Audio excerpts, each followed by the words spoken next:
guys, and welcome back to another video, and today I'm doing my May wrap-up. Wow, I can't believe May went by so fast. Between graduation, going to Colorado, this has just been a long month, basically. But I did get some reading done, surprisingly. I actually, thought I read less books than I did. So without further ado, I'm just going to get right into it. So the first book that I ended up finishing in the month of May was Circe by Madeline Miller, and I gave this a 4 stars. I really enjoyed it by the end. I really liked Circe as a character, and I think the reason why it was bumped to 4 stars was because the writing was really slow, and sometimes I could find myself being very, very, bored. So that's why I didn't give it the 4 full stars. I think I actually ended up giving it a 3.5. Just because it was slow and it just didn't really interest me a lot, and plus I was at the time of my life where I was preparing for graduation, so it could be just because my mind was just somewhere else. The next book that I finished in the month of May was The Diviners by Libba Bray, and I gave this book a 3 stars. Now, people are going to come at me for this one. I can tell. I just didn't enjoy it as much as I thought I was going to, because I like supernatural stuff, I like freaky stuff, but this just didn't do it for me. I'm sorry, it's a no for me. I didn't like our main character, Evie. She was just so full of herself that she just didn't care about anything, and I get that's part of who she is as a character and whatever, but she just didn't do it for me. And then the constant change in the point of view sometimes was just so jarring and annoying that I just didn't really get it. That, if you guys remember, I started reading this a few months ago and I had to put it down because it just wasn't my thing. So it just wasn't really my thing.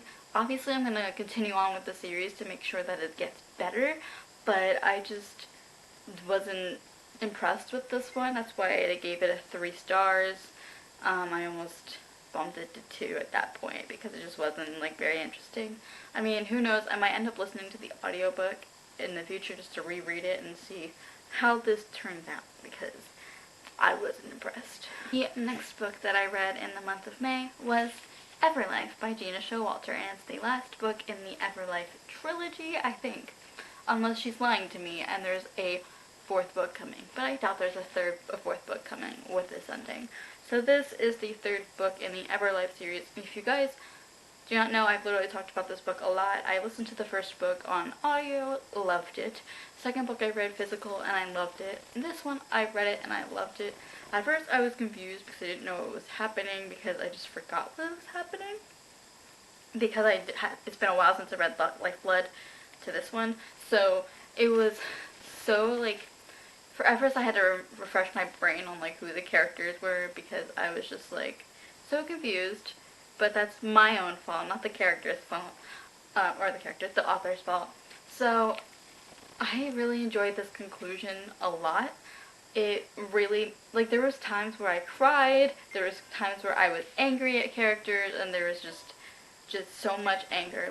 So there were times when I was mad at Killian, the main love interest character, because there was a certain thing that happened that made him go back on all of the character development that he went through the past 2 books, and then he fixed himself, but not really, because he was very remorseful about what he did, but at the same time, I was still about him the whole book until the ending where everything was chill. Let me just say that this book includes spirit animals.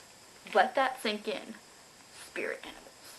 There is literally a pit bull that is Tenley's spirit animal thing. I love him to death. He's so protective of her. And can we also talk about, there is a chihuahua named Beast. Ironic, I think, right? But I really did enjoy this. I gave it 5 stars because it really did conclude the series in a great way. And I really, really, really love this series, so yeah. The next 2 books that I read were graphic novels. So the first one, I actually got an ARC of at BookCon. So the first book was Sheets, and this is by Brenna Thummer. I don't really know how to say this name, but it's about a 13-year-old girl, Marjorie, who her mother had just passed away by drowning, and so her mother owned a laundromat, and it's basically passed down to Marjorie. Marjorie's the only one that takes care of it. Her dad's like really depressed, and he just hasn't been like there for his children, so Marjorie has to take care of her little brother and herself and the laundromat. So then it also tells the alternate story of this ghost, Wendell. And Wendell thinks he just died and he's in the spirit realm, and then all of a sudden he comes back to the real world and he has to basically try and find out like how he died, and he ends up running into Marjorie and all of this stuff ends up happening, and it's really cute. The art style is so pretty, so beautiful. So I did give it 4 stars because I loved it, but there are some times where I just couldn't follow, and I don't know if that's just because this is an ARC copy of the book or if it's just the way it was, but I really enjoyed it and I gave it 4 stars. The next book that I read because I'm so behind on me and Jen's buddy reading thing, that I just read it now because it was supposed to be the book for April and then I didn't read it, and that is Wires and Nerves, Volume 2 by Marissa Meyer, and the art's by Stephen Gilpin. And so this is the continuation of Wires and Nerves, which involves Eco, which is our favorite little android from the Lunar Chronicles. And so I am giving this 4 stars. I really enjoyed it. It was more government heavy and like jam-packed with government stuff. It was more political and rather than more adventurous, which I liked, but also I didn't like because it was just so political heavy that like it didn't really focus on what I wanted to focus on, was like Eco and her relationship with the guy. I get it's not all about the relationship, it's also about like the political aspects of Cinder and also like the world. So I gave it 4 stars. I liked it, but like it was just also like really political heavy for me, and it was just, for it to be like the duology and the ending, like it just, I don't know. I liked it though, don't get me wrong. And the last book that I read should not be a surprise, because I've been waiting for this book all month, or at least to buy this book all month, and I finally did. It's by someone we all know and love in the community, and she wrote her debut this month, and I'm very proud of her. I literally just finished this book today, and it is 10:30 at night when I am filming this video. So that book is Cant Be Better by Christine Riccio, aka Poland Bananas Books on BookTube.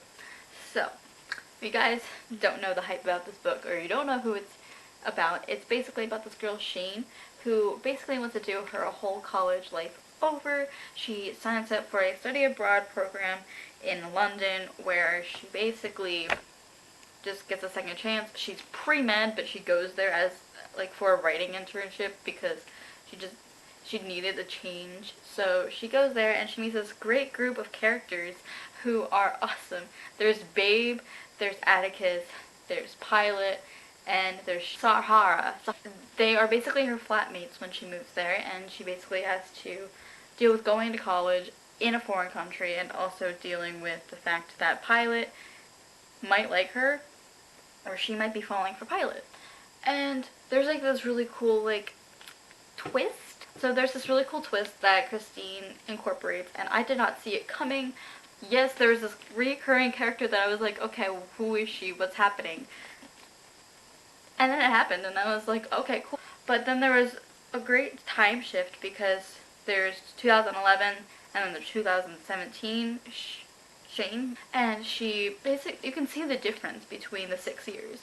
And I really enjoyed this book. There were times where I was like laughing out loud. I was crying towards the end of this book. Like the last epilogue, the last chapter basically made me cry. Literally, I had my dad walk in like twice and I was sobbing.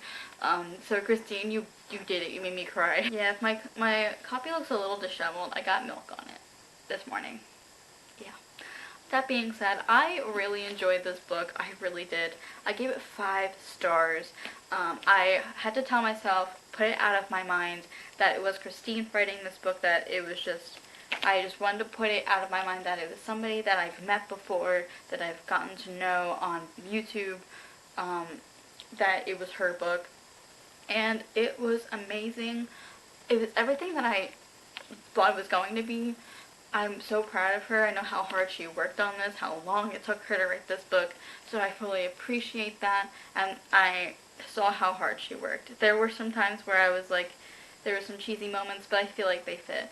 So, I gave this 5 stars. I really, really, really, really, really enjoyed it. I hope you guys pick it up, because it's supporting our fellow booktube people, and B, it's like a great coming of age story too. So if it's something that I think everybody should give a shot. I mean, it may not be everybody's cup of tea, but I really enjoyed it.